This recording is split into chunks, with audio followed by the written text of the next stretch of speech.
তো আজকে আলোচনা করব ইনব্রিডিং নিয়ে। তো ইনব্রিডিংটা কি? তো ইনব্রিডিং বিষয়টা হচ্ছে ভাই বোন বা একই ঘরের পাখি জোড়া দিলে এটাকে ইনব্রিডিং বলে, বা বাবা মার সাথে ছেলে মেয়ে যদি জোড়া দেয় পাখির ক্ষেত্রে সেটাকে ইনব্রিডিং বলে। তো চলুন ইনব্রিডিং হলে কি কি সমস্যা সেগুলো আগে শুনে আসি। তো আসলে ইনব্রিডিং যদি হয় তাহলে রোগ প্রতিরোধ ক্ষমতা কমে যায়, তারপরে ব্রিডিং রেট কমে যায়, তারপর দেখবেন কি যে ব্রিডিং উর্বরতা কমে যাবে, ডিম দেওয়া কমে যাবে, ডিম ফুটবে কম, পাখির রোগ প্রতিরোধ ক্ষমতা কমে যাবে, দ্রুত পাখি দেখবেন বেশি বৃদ্ধি হবে না, পাখি সহজে মারা যাবে।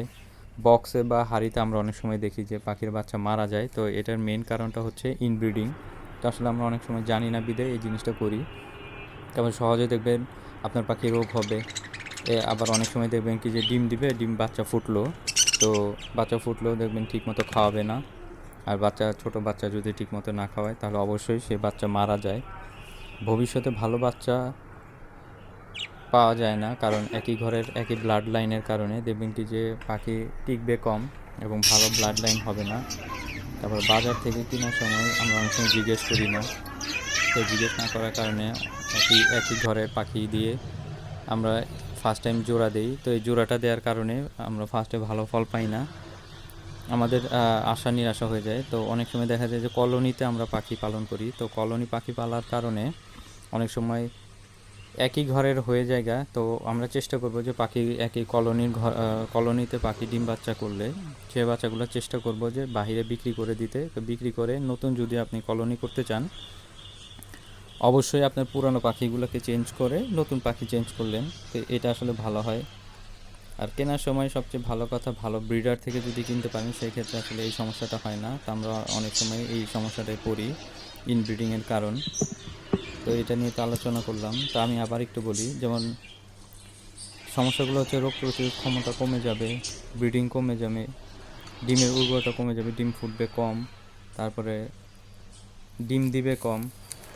এছাড়া হচ্ছে পাখি সহজে মারা যাবে, পাখির উর্বরতা শক্তি কমে যাবে, বাচ্চাদের খাওয়াবে না, এবং ভবিষ্যতে ভালো বাচ্চা পেতে হলে বা ভালো ব্লাড লাইন পেতে হলে ইনব্রিডিংয়ের কারণে পাবেন না। আর কলোনির বিষয়টা বললাম। তো এখন তো আলোচনা করলাম যে ইনব্রিডিংয়ের সমস্যা, তো সমাধানটা কি সেটা নিয়েও একটু আলোচনা করব। তো সমাধান হলো, ফার্স্টেই চেষ্টা করবেন যে ভাই বোন বা মা বাবা জোড়া না দেওয়া। তো এই ক্ষেত্রে আমি আসলে সাজেস্ট করি যে ভালো ব্রিডার থেকে গিয়ে আলাদা আলাদা ঘরের পাখি যদি নিতে পারেন তাহলে এই দিক দিয়ে আপনি সচেতন হলেন এবং আপনি এখান থেকে ঠকলেন না। তারপর পরিচিত কোনো লোক বা ব্রিডার থেকে পাখি কিনবেন।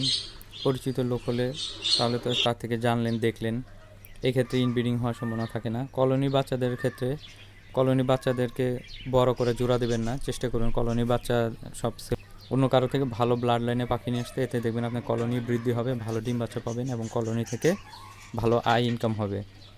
কেনার আগে অবশ্যই জিজ্ঞেস করে নেবেন যে একই ঘরের কিনা।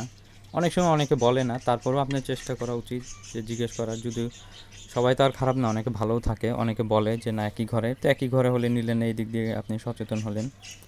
ভালো জাত পাওয়ার জন্য অবশ্যই ইনব্রিডিংকে আমি না বলি।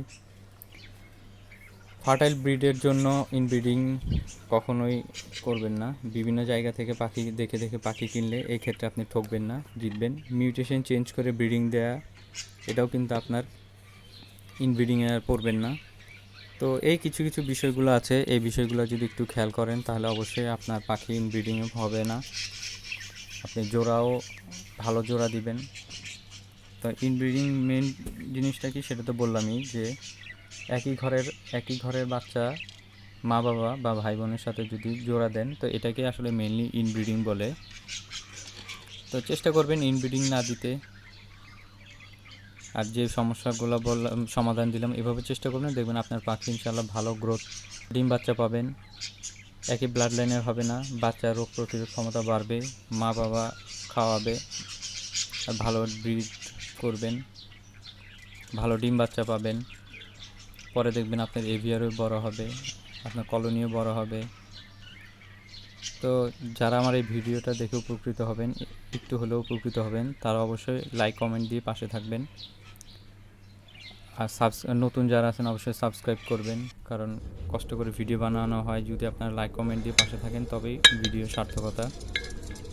পাশে থাকবেন বার্ডসেল টিপসের। দেখা হবে অন্য কোনো ভিডিওতে অন্য কোনো টপিকস নিয়ে। তো আজ এই পর্যন্তই। আসসালামু আলাইকুম।